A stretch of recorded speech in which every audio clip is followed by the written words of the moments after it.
Hello and welcome back to I'll Watch What They're Watching, where we're curious and adamant about cinema. My name is Kyrie and I am one of your hosts.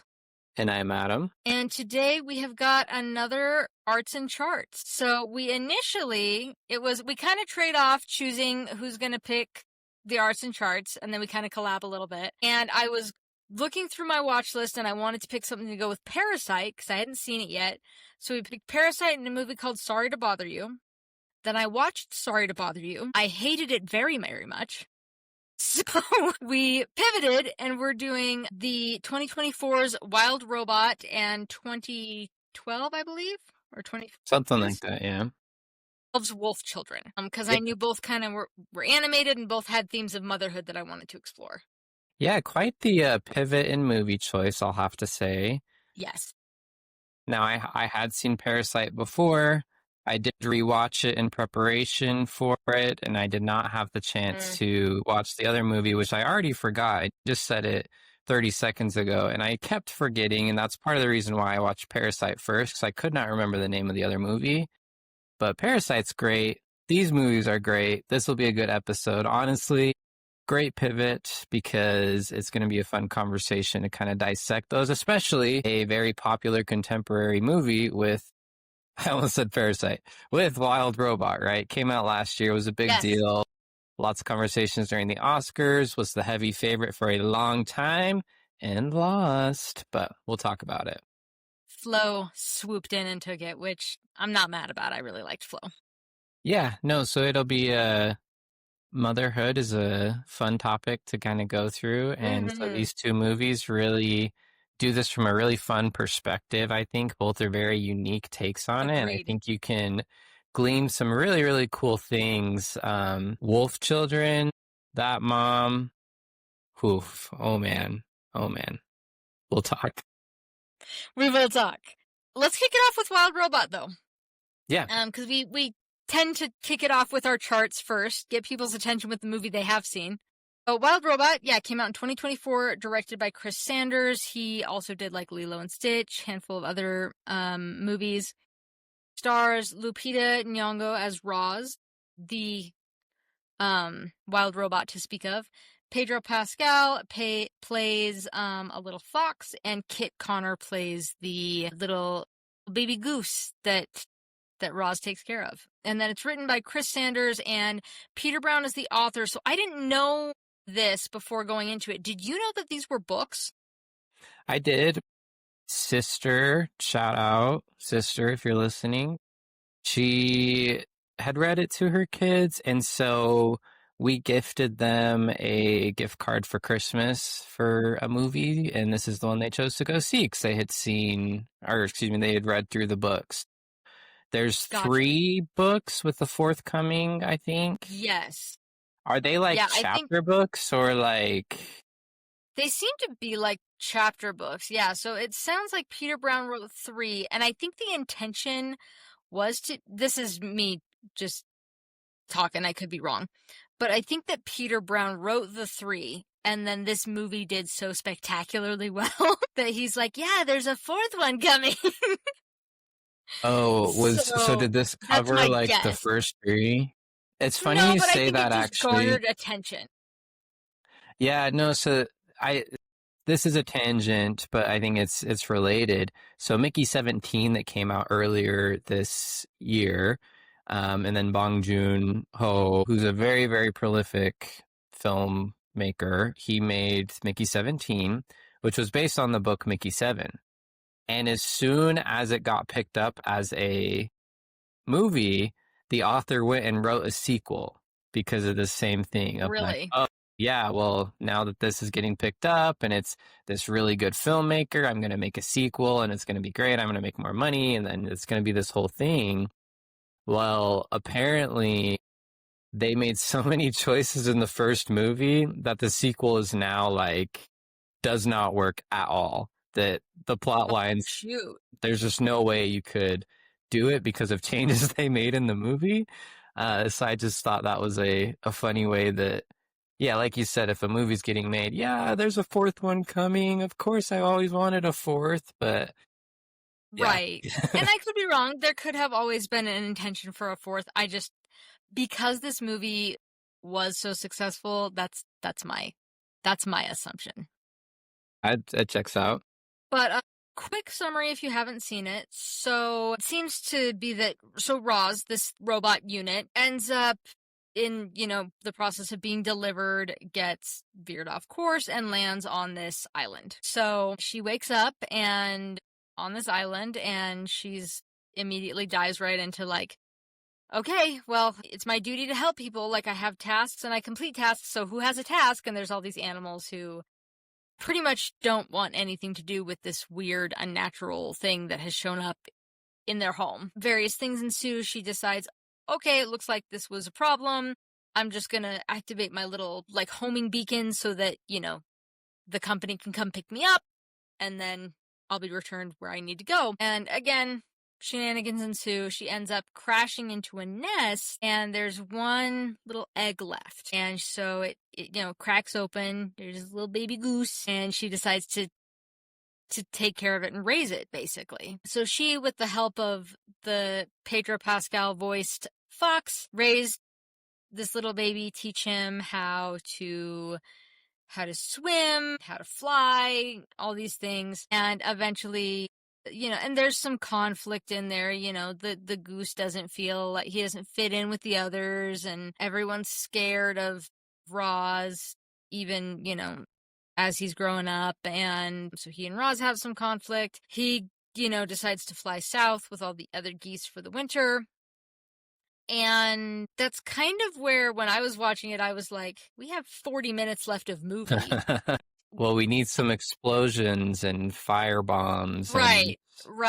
Yeah. So, the goose goes home. Roz decides that she's going to finally activate her homing beacon. She ends up not.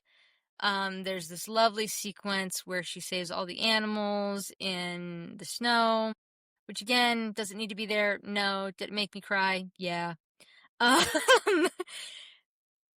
And the geese end up coming back because now it's, the weather's nicer again, as far as I understand it. So the geese have come back, and Roz is still there. She and the goose have their little reconciliation moment where they, say that they love each other, and, there's been a misunderstanding, so on and so forth. And then, basically the company that made Roz has shown up, and they are there to claim Roz again, and there's this little, sequence where this sort of villainous robot is like, you activated your homing beacon, and then it seems like you turned it off. Do you want to stay here? What's wrong with you? You belong to us. There's a whole thing. So there's explosions, there's some fighting sequences. The wild robot and the animals do defeat the big plane with all the battle robots and everything. They win. But it's this idea of Roz is like, well, they're going to keep coming though. So I am just going to go basically like turn myself in. And she tells the little, her son, I don't know why I can't remember the goose's name. What the heck's his name? I keep just saying the little goose guy.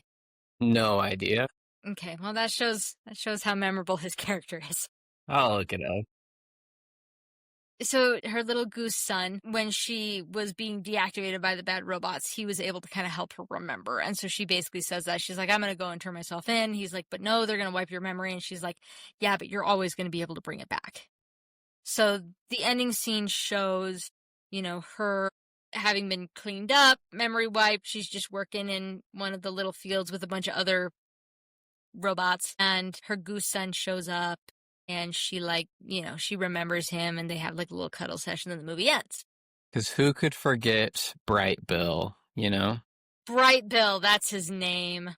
Who could forget him? Anyway, so that's the movie. I really dug it. And we'll talk about some problems, but I enjoyed the heck out of this thing. Yeah, I think for a starting point, it's really, really fun to watch. It's just visually, it's very unique. So good. Like, I almost want to say it's similar in the same vein. Not the same, but it's in the same vein as, like, Into the Spider-Verse, maybe, where it's just, like, really vibrant and kind of unique, opposed to what you generally see. Again, it's not like Spider-Verse exactly, but I just think that me watching it, I felt like when I watched Spider-Verse, and I was like, oh, this is really unique. This is fun to watch. This is bright and colorful and looks really neat. Yeah, I guess what I would say is like Spider-Verse kind of showed the world, hey, look, you can kind of marry computer and hand-drawn animation in this way that is really cool and interesting. And it kind of showed us like, hey, look, there's a way to do animation that's not what Pixar and Disney are doing. And it's not even Yeah. like stop motion. Because the only other thing that I would say was different was like Leica Studios was doing things like, Kubo and the Two Strings, Coraline, they were doing stop motion. And a few others have come out since then. Netflix's Klaus does some really cool animation stuff that we can, if we want to talk about that during December, I think that would be a fun one to dive into. And I think to your point real quick of the computer versus the hand drawn is I read that Roz at the beginning is computer generated and like, very robot, very metallic-y. And as time goes on and she's in the wilderness, or it, I guess maybe not gendered, it's a robot, who knows, but It's voiced still by a Lupita mother. Nyong'o, so in my brain it's a female. It doesn't matter right now, but Right. anyways, as they go along, as the robot goes along and gets dirtier, the hand drawn comes on more to her character. And I think that's a cool depiction and exactly what you said of kind of that marrying together and just doing something that's really cool. Yeah, so I think this is primarily computer animation, but what it does is it has this really cool, like, painted look. Yeah. It has this, like, rustic, like, brushstroke visual aspect to it that is really, really cool. And I think it really, really works for something that's set in, like, the wilderness because it does have sort of a rustic look to it. And I haven't seen Puss in Boots: The Last Wish, but I've heard it's amazing and does some really cool stuff visually and with their animation. And this is like, yeah, definitely an aspect of that. And there was just so many times I was like, this is beautiful. This is beautiful. There was a couple times my girlfriend was working on something and I paused it and rewound it and I was like, stop, look at it. Look how pretty this is. I mean, the scene with the butterflies where they're flying around her, there are some shots where it's like sun setting. Those, as much as the end, I'm a little bit like, okay, that pink fire is really stunning. The fire scenes were really, really cool. Yeah, just a unique way to do all that. Yeah, every single part of the animation, the visuals, the rendering, I was just like, this is some cool stuff. This isn't something I've seen much before, and the effect works really well just for the setting and the story, I think. Yeah, and now this next Oscar season, I fully intend to watch every single movie nominated. It's one of my personal goals. I did miss this during the last Oscar season, and I think it was the favorite for the majority of the time that most thought that this was a shoo-in to win Best Animated Feature. Yeah. And so I think because of that, and in general, I was just kind of indifferent to wanting to see it because it's, I'm becoming the snobby movie guy. And so I'm like, oh, I don't care about the mainstream thing that's popular. And so it is fun to go in with really low expectations and to see this and be like, this is doing some really, really cool things. And then as we'll get into, you kind of think about it. And we always do these with these animated arts and charts where we pick like a mainstream American movie and then a foreign film. And every time I watch the foreign film... That's not an accident.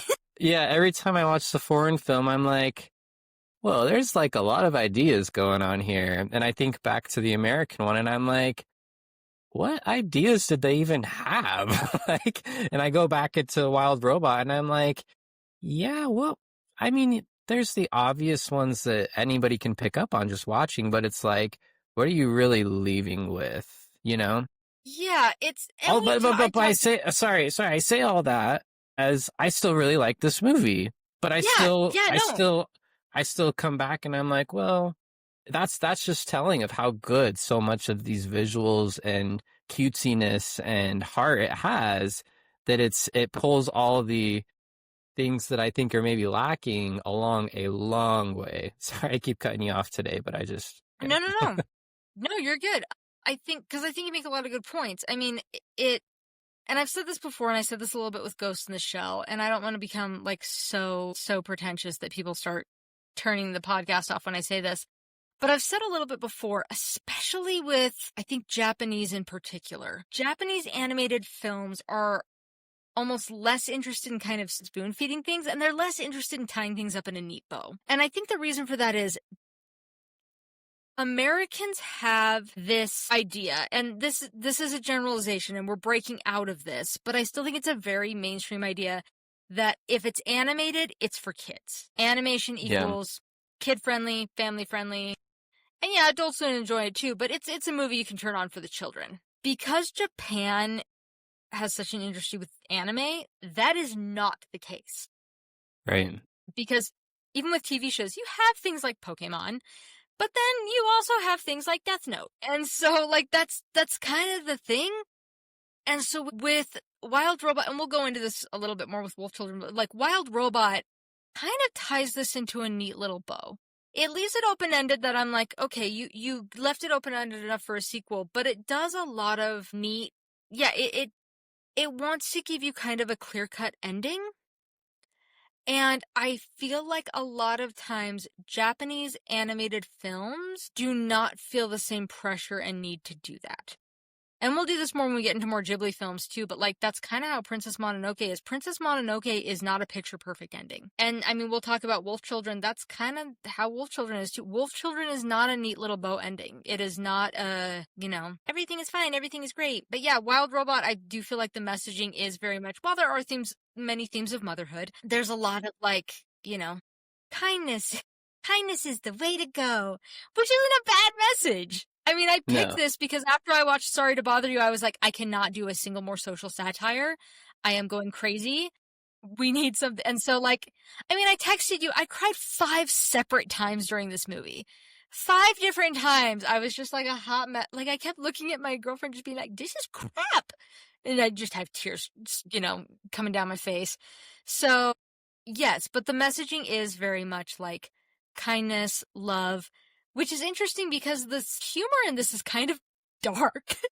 Sure. Especially at the beginning, I was like, jeez. There's some very like, well, circle of life, this is nature, deal with it, type of humor that, then when you kind of really get into it more, it's like, no, she came and she brought kindness and love to this world that we needed. And while I don't think those are bad messages, I do see that, it's not really, it's a very elementary school type of lesson.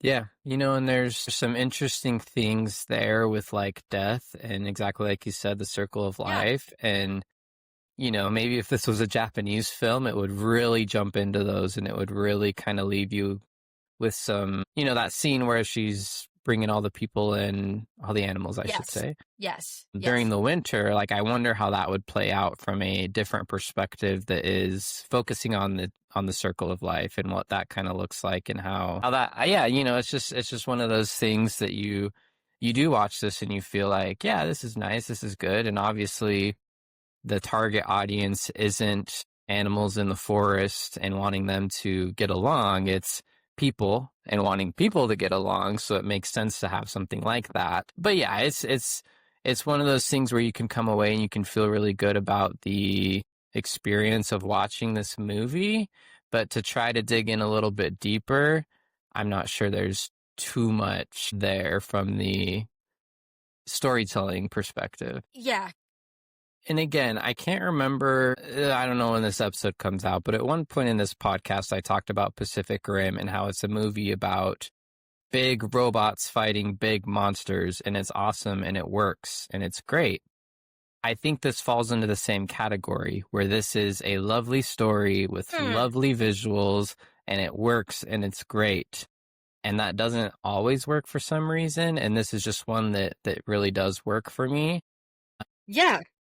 Whereas something like, I can't think of any examples.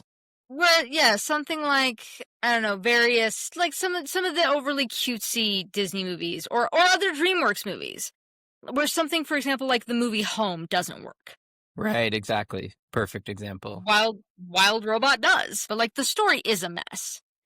It's a hot mess. It's nice, But we'll get into it in a minute. But the score is really lovely. It was very reminiscent of How to Train Your Dragon, in my opinion, especially when, he's learning how to fly. That's lovely. Some of the songs were really great. Gorgeous rendering. Had the emotional punch that I wanted. I texted you and I was like, I'm sick of social satire. I need something that doesn't make me feel like the world is ending. And this did that. Like, I cried 5 times. It was lovely. It was cute. I don't even care that the message was kind of trite because that's what I wanted. And it was beautiful enough, with enough that just had it going for it, that even though, halfway through I'm like, this story is kind of a disaster, I just couldn't bring myself to really care all that much. Agreed. Because everything else was doing really well and it made me happy. And I do think enjoyability is a factor when it comes to movies. And we were talking about this earlier today. I do think sometimes the point of a movie is to make you feel a certain way, and you might not like the way you're feeling. I mean, Grave of the Fireflies is one of those. We've talked about that. It's a Ghibli movie that I'm like, this is the saddest thing I've ever seen in my entire life. It's meant to make you feel that sad. Exactly. That's what it's there for. And I think sometimes art is meant to do that. But I also think that there is something to be said about a movie that I'm like this was one that I bought before I had seen it because it was on sale, and that's what I do. And this is one that I'm like, I'm happy I own this because I will be watching this again, and I don't think that's even a question. Yeah, no, I agree. I don't own it, but I agree. Yeah. I do want to talk a little bit, unless you want to, gush about it a little more. I do have some things I want to talk about as far as the story goes, because it is a bit of a disaster. Yeah, go for it. I don't think we needed we didn't need a showdown, again, with these robot machine things with guns starting fires and exploding. And I don't think we needed it, personally. Yeah, no, I don't disagree. I do think that the fire alone, I'm okay with it. That I'm like, this is really, really cool. Mm-hmm. But yeah, I think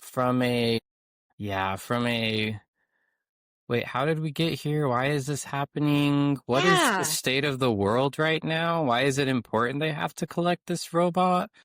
I'm all kind of like, okay, I guess I can go along with it, but I don't really understand that. I don't know that I need to, but it's still kind of, when you pick it apart, it's like, man, it doesn't make a lot of sense.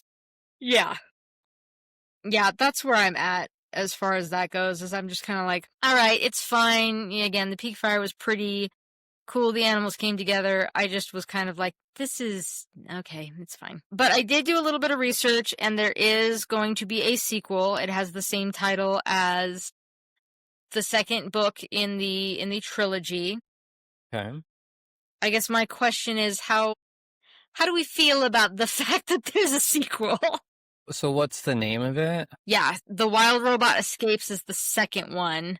And then the third one is The Wild Robot Protects. Interesting. My guess is that the direction this is going is that you do go out to the wider world, and it's like evil corporation and wild robot has to protect nature is what I assume is going on here. Which I guess I have no issues with that general message and theming. It's one that I wholly support in my personal life, but I don't know. I think it's just one of those things about, you'll tend to find as I talk more about movies and things that I love, is I do love open endings. I do love when I'm left thinking about it and thinking about how to put the pieces together versus kind of, here's how you should feel about this. There's exceptions, obviously, to that. Lord of the Rings is, I think, a great exception, that it's absolutely very, very cut and dry and happens to end 15 times and give you 15 different times to feel your emotions, and that's great. So again, it's not that I don't think it will work. It's not that think it's a bad thing. It's that I'm just not that interested right now.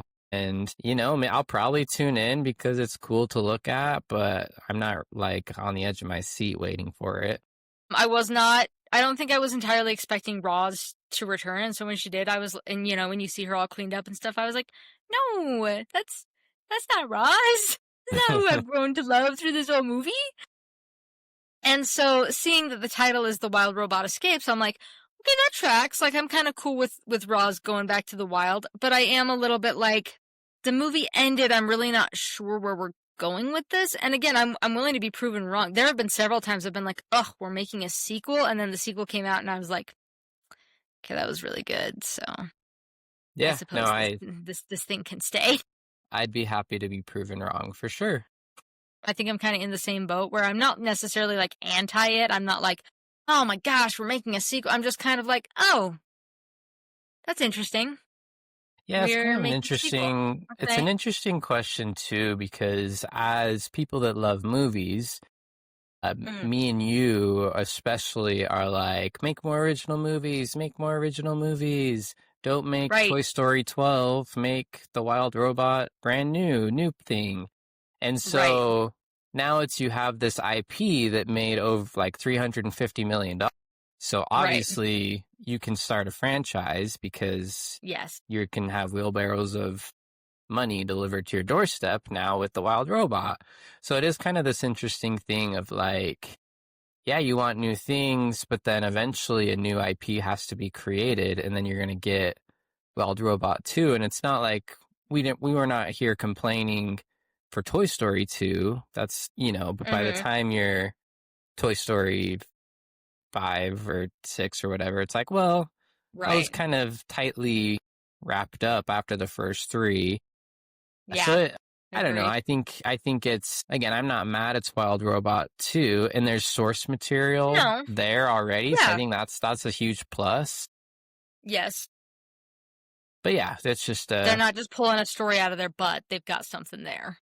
Right. Because if there was just one Wild Robot, they would still make a second one, and they would make up the story, and it would be bad, but it would still make, $300 million. So why would they not do that? Yeah. Yeah. But yeah, I mean, overall, like I said, I liked it. Story's a bit of a mess, but I foresee me seeing this more times. Don't know how I feel about a sequel, but I'm more indifferent. I'm very much kind of like, I'm more curious, I guess. I'm like, we'll see. We'll see if it's any good. Curious and adamant. But curious and adamant, yep, exactly. But where did you fall for your star rating on this one? Yeah, I gave this one a 4 out of 5. I do feel like that's a little high, honestly, where I'd like it to be in between 3.5 and 4, but that doesn't really exist. So I'll just I'd round up to 4. I did as well. And I'm kind of in the same boat where I'm like, I don't think this is quite 4 stars, but I felt like it was kind of the warm hug that I needed. And it kind of gave me, like, I kind of think I cried 5 times, not because it deserved to be cried at 5 times, but because I was almost doing like an emotional purge. Sure. And so, yeah, I think it was what I needed, and so I did give it the edge. I also gave it 4 out of 5. Great. Good stuff.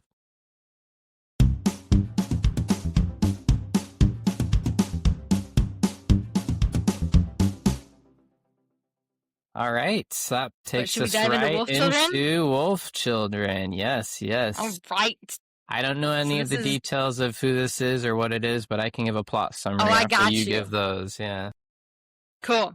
So Wolf Children came out in 2012. Director is Mamoru Hosoda, who he's done a lot of interesting movies. He did one, I mentioned this on the podcast, where I saw a movie called The Boy and the Beast because they were doing like a one night thing in theaters, which that one is good that I had. I landed on 3.5 stars for that one, and we won't go into it in this one, but it's on, I think I have it on Letterboxd and stuff if you want to go check it out. He also, I believe, did a movie called Belle, which I really loved. That movie is interesting because there is one sequence that almost is shot for shot the same as Beauty and the Beast. No and I only know that because I love Beauty and the Beast so much. Right. So watching it, I was like, this is shockingly similar to this sequence. And I pulled them up side by side and I was like, yeah, this is exactly the same. That's awesome.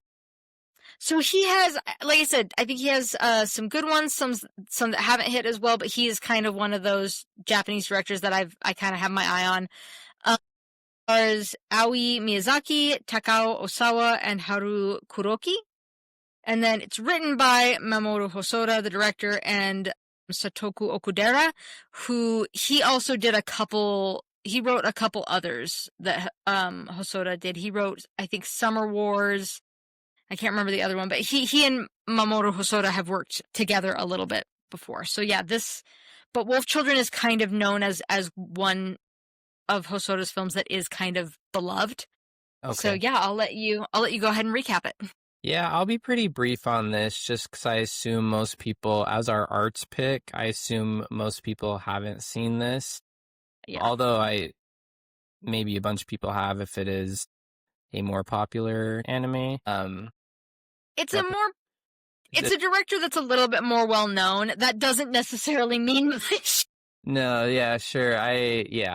So anyways, quick plot summary. This is about a woman who's in college who notices this guy, kind of notices something's off about him. They fall in love.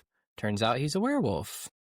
Turns out they do the thing. They get married. They are, intimate, as they say.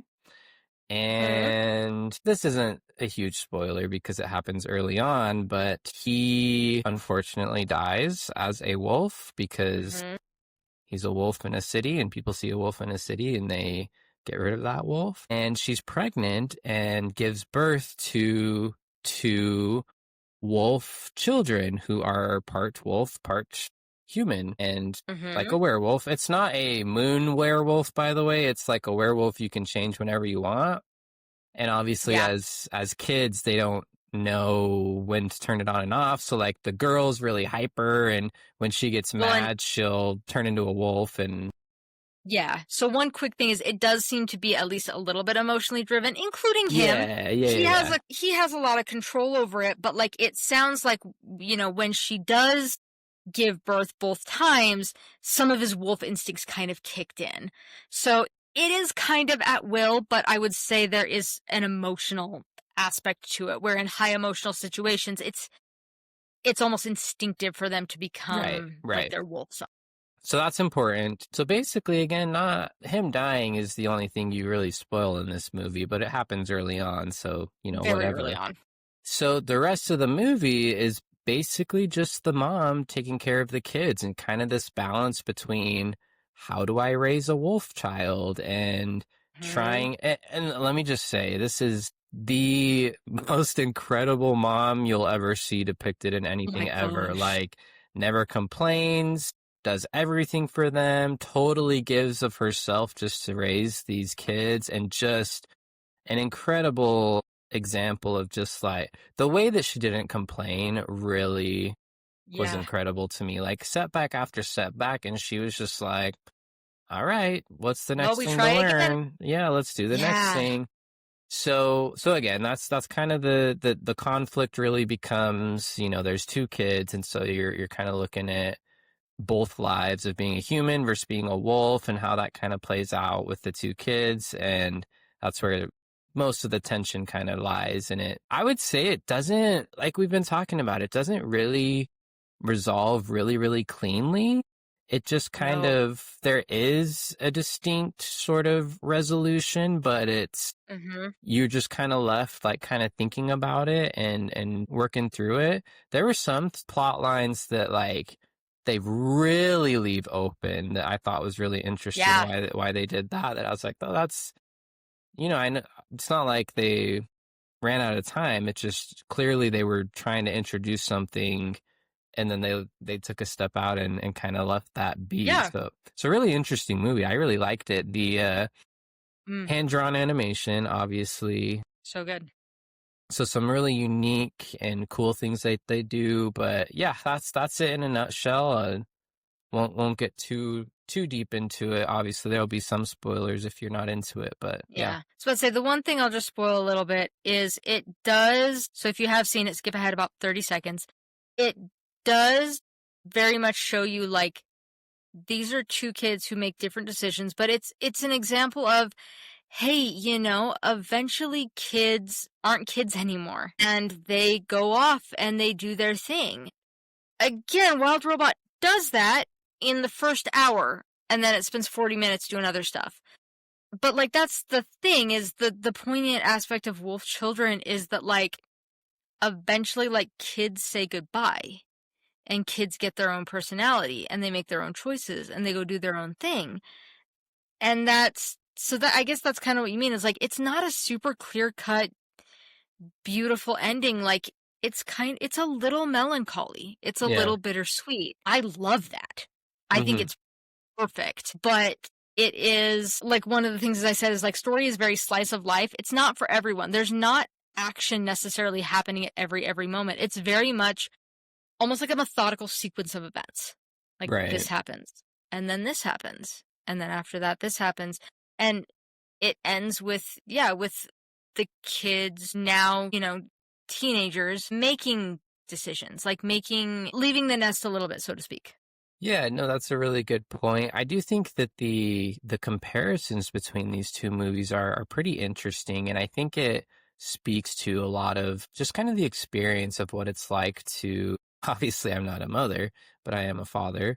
Right. And I think just that idea of whether real or not, but kind of, especially in my own life of having my son in another state from either of mine or Allie's families and just being alone and kind of that feeling that both of them experience. This isn't our experience, but just that feeling of like everyone around you is like not out to get you, but like kind of distant.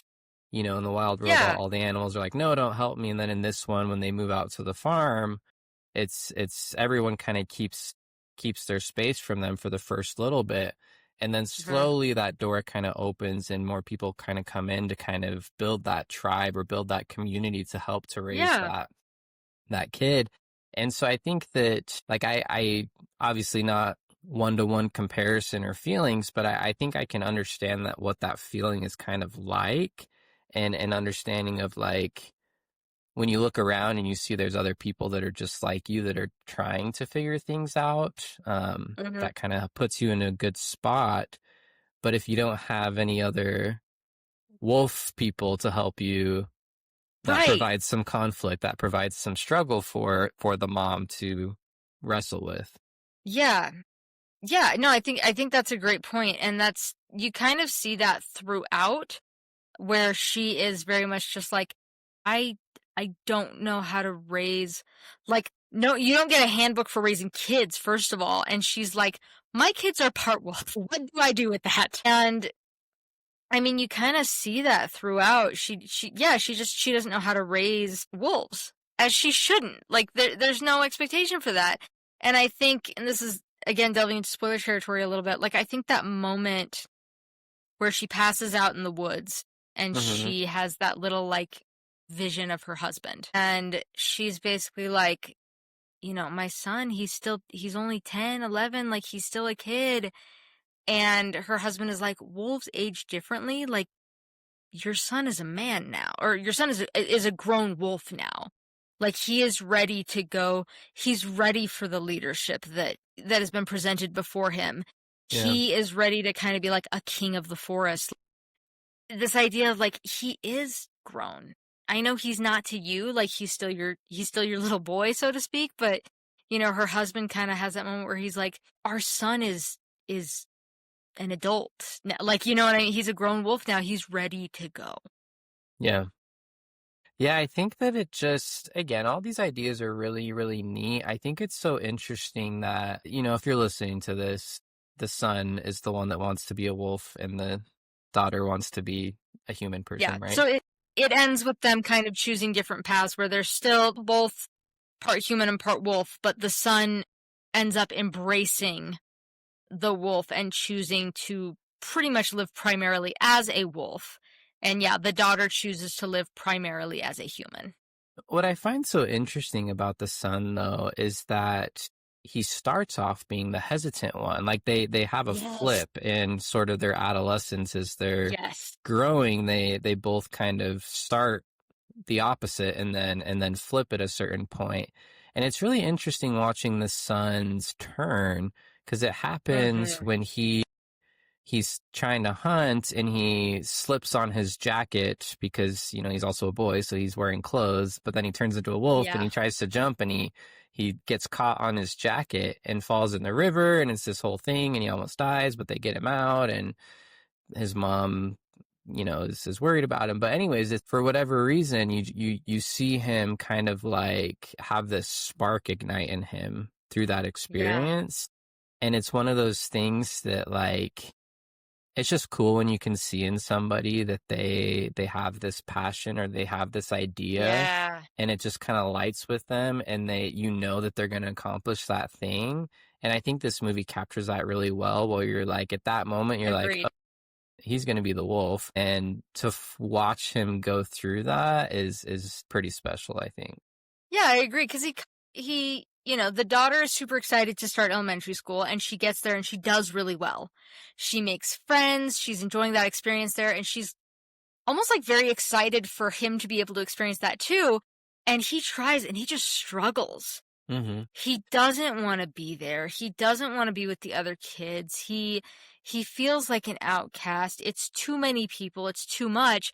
And then you see him start to kind of ditch and create more connection with nature and find a mentor and a teacher in nature. It's this old fox. And you see him, like you said, like you see him almost like come alive. Like Yeah. this kid who was so miserable in this school, like this is where he belongs. In the same way that school ended up being such a wonderful experience for the daughter, and you kind of see her coming into her own and becoming more comfortable in her own skin, that's how he becomes as he embraces more of the wolf. Yeah, it's really unique. Which I think is interesting. And what you just said, you do have, I think, what my standout scene of the entire thing is. It's two different art styles, obviously, between this and the Wild Robot. I think the Wild Robot is a lot more engaging and in your face with the animation, I would say, not in a bad way. Agreed. Where this is a lot subdued and hand drawn, obviously, so you're going to be Yes. not doing as many things unless you have, Disney Little Mermaid resources or Right. Studio Ghibli Ponyo resources, where we covered those, Right. so obviously those were at the top of my mind. But I do think that scene where he does first go to school, and it's like panning back and forth between the son and the daughter, and their like progression through grades. And it's just a really, really cool scene. It's really unique animation of how it does it. Really, really powerful storytelling of just like everything you just said, of her excelling and him not feeling in place, but like as time passes too. And it's a really fun thing to watch. No, it is, because again, you really do see like she is in her element. Mm-hmm. She is doing great. She is thriving. She is making friends. She's created this community around herself, and she's a part of that community, like a very active part of that community. And you see him almost become like more uncomfortable, more distant, and like your heart kind of breaks for him. Like I was watching this and I was like, she is doing so well. She loves it. And it doesn't even do, and I guess this is like the difference. It's not in your face. It's pretty subtle, but you can tell he is miserable. Mm-hmm. Straight up miserable. He is not happy there. He's alone. He doesn't feel comfortable. That's not where he belongs. And that really cool contrast of seeing it. Yeah, it shows it very starkly of like, she is thriving. He is not. Mm-hmm. And it's beyond normal, just like growing pains and normal, like, oh yeah, it takes a little while to get to know people. Like it keeps going. And whereas for her, it starts kind of separated and she gets closer and closer with this community. His starts separate and he almost seems to get farther and farther away from it. Yeah. He becomes more and more disconnected. Yeah, no, I think that's it's a really unique way that it does that. And it's a really powerful story in the way that it does do that. It's funny we focus so much on the boy because it's actually the little girl who's the narrator. Yes. And who's almost more in the spotlight, I'd say, for most of the movie. I would agree. Yeah. So we've talked about narration in the past. How did you feel about this particular use? I really enjoyed it. And I think the reason it worked is because, I mean, if we're really talking about who the lead is, I think it's the mom. Yeah. But because it does this, because, Depends who the the other daughter, actors and actresses are and if which one they want to campaign for the Oscars. right, exactly. That I say that on the heels of I don't know if you saw, but one battle after another, they chose Chase Infinity to campaign as lead. The Interesting. daughter. I mean, Yeah. okay, that's fine. Yeah. So That's anyways. that's that's a choice. Yeah. But yeah, because the story starts from the perspective of the mom, and the daughter isn't even in there for a good 10-ish minutes, and then even when she is in there, she's a child who's not even really capable of forming thoughts and words.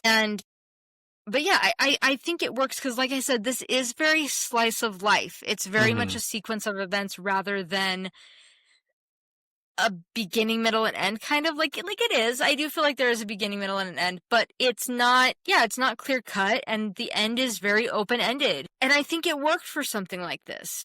I Mm-hmm. think letting us know, this is why this happened, and giving us a little bit of information. Because normally my complaint with narration is I'm like, show don't tell.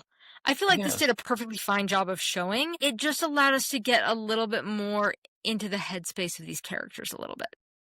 Yeah, I agree with you. I do also think that the like ancillary characters in this are all really interesting. Like Yeah. like the old man, and then there's the boy at Hmm. school, and then the fox that Yeah. teaches him. And it's like, with all of those characters, it's kind of what I was talking about. It's like they introduce these things where it's like, in another world, this movie could have been about that specific character. Like, you can see there's a depth to Right. what's going on with them, but it's just like they're in the background and you see them experience, they're experiencing all these things, but it's like Mm-hmm. they come in and Mm-hmm. they like kind of come out and you're kind of left like, what was going on there? And I really like that. I think it works really well to kind of be like, see how these characters kind of come into this story and interact and then leave, but they also have their own things going on that you can kind of think a little bit more on Yeah. and how that's going. Because I think you're exactly right. I think The Boy is a great example. In a different movie, we may have seen a little bit more what was going on with his mom and her Yeah, getting married and what that looked like. And or I think in a different movie, we might have seen, the daughter and him get together. right. Because there seems to be a little bit of a crush there, or at least a budding friendship. You don't really see that either. Like, it doesn't, I don't want to say it doesn't go anywhere, but like, that's not the point of the movie.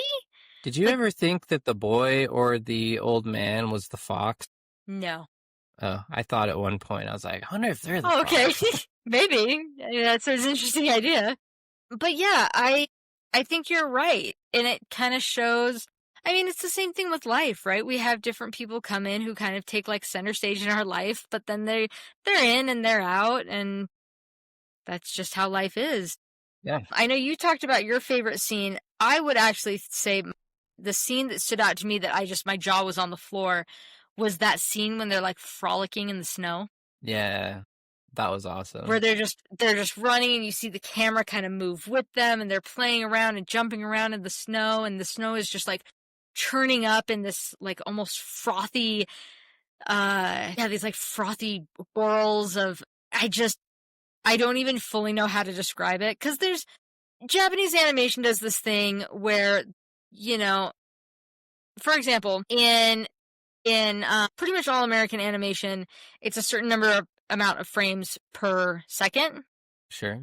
With a lot of like Ghibli films, that it changes. There's Okay. sometimes where there's like way more per second or less. And so there were not every single scene looked good. Not all the animation was like there were times where I was like, okay, they did not choose to spend the budget on these backgrounds. That's fine. Sure. Things were a little blurred, or you couldn't really see faces or stuff. And some of those are stylistic choices, and some of those I was just like, okay, you were seeing where you could save money, and this was a scene where you could save money. But that scene in the snow is like top tier, so good. Just I don't even fully know how to describe it other than like I was caught up in that, like just the adrenaline and just the wonder of like it's the first snow and how magical is that. and you're just swept up in like the fun and the joy of just like frolicking with, you know, your sibling and your parent, or, you know, a mother watching her 2 kids seeing snow for the first time. Like, it was gorgeous to watch, and I felt like it perfectly encompassed that just like wild, carefree abandon of just like loving what you're experiencing and just diving into that experience with everything that you are. And I loved it. Yeah, I think that's a great tagline for how to approach this movie. It's really, again, you know, the mom is in such a difficult situation, and I think she just does what she can to make the best out of it, and has so much strength of character to be able to push through and to do amazing things. That, yeah, amazing mom, amazing movie. Yeah. Good stuff going on. Good stuff going on for sure. Yeah, I loved it. Star rating for this one. I also gave this one a 4, but a more solid 4. Okay. I did give this one a 4.5. I just, it touched, I don't know, it didn't make me like weep uncontrollably the way Wild Robot did, but I felt like it just touched me where I needed it to. Like, I got chills when, you know, the boy howls at the end. Mm-hmm. Kind of that moment where they say goodbye. I love when movies like this, when it feels like real life. And like I said, you know, it was kind of melancholy, but in a way that I felt like was inspiring and heartwarming. You know, these people say goodbye, and you know, it's the mom letting her son go. Yeah. And her daughter too, to a lesser extent. You know, they're still both living as humans, but like the daughter goes off to a junior high that is farther away, and she's not going to see her mom all the time. And, you know, she really does, like, that is a very conscious decision that she has to make to let her boy go. And I think there's something like heartbreakingly beautiful about that. Yeah, absolutely. Like that's what a good mom does. You take care of your kid as best you can, and when they are ready, you let them go. And I loved it. Great way to wrap it up. Both are great movies. Their mothers are amazing. Moms are the world. Shout out, mom. Yeah. You know, great stuff. Great Yeah. stuff. More mom movies, please. Yes. So, kind of in that vein, you know, we do this with every arts and charts or we have so far. If someone really loved The Wild Robot, would you recommend Wolf Children to them? Yeah. I think this is my first one to say yeah, I would. I think especially, you know, I think of my sister who just watched Wild Robot, who has a couple young kids and a couple older kids. I think, yeah, watch Wild Robot with everyone and then watch this with the older kids. I think that's a really good. So I think this is one of those movies that, you know, your 7 to 10 range would really be engaged and be really into. But I think anyone could be as well. But I do think, you know, like an Oliver may not be as interested. He's kind of picky about stuff, but yeah. I think I would give like caveats, just let them know, like, first of all, the ending is not as nice and neat. You don't get the same amount of closure. And I wouldn't say it's slow, but it is very, again, slice of life. There's not something happening at every moment. Sometimes it's just them being like, well, the crop failed again. How do we fix it? Right. So those, I mean, I would recommend it just with the caveats of like, hey, it's not quite as clean cut of an ending. There's not quite the same amount of closure. And there are times where it's a little more methodical and slow moving. There's not action happening at every single second. Yeah, exactly right. Perfect. But yeah, that wraps up our current Arts v Charts. These are very quickly becoming some of my favorite segments. I love these very much. Yeah, we have a heck of a time trying to pick them just because I think there's so many fun options we can do. There's so many. I don't know when this one will release either. This is kind of a pre-recorder, so we'll just kind of drop this whenever we don't want to record one week. But no, I totally agree with you. We're cooking up some fun ones, I think. This included. Yeah, I think we got some good ones we got some good ones coming up the pipeline. But I've been forgetting to say this on other episodes, but please do not forget to, I mean, if you could follow us, you know, like the channel, leave a review, subscribe, follow that, all of that honestly is really, really helpful. If you know, enjoy what we're putting out, if you could share it We would really appreciate that. We are on Instagram. I'll make sure the link is in the description. And then both of our letterboxd are on there as well. So if you're just kind of interested in seeing how we feel about movies, if I don't like a movie, there's usually just a snarky one-liner from me on there about how I didn't like it. And if I like movies, there's usually a longer segment. But yeah, please, like I said, follow, leave a review. I have comments turned on as well. So if there's something you wanted to say during the episode, something you wanted, your 2 cents, we'd love to hear from you guys. And then, yeah, same thing. We're on Letterboxd and Instagram. We'd love if you guys could follow us and share our content with someone who might enjoy it. Yeah. But we are logging off for now, and we'll see you guys next time. See ya.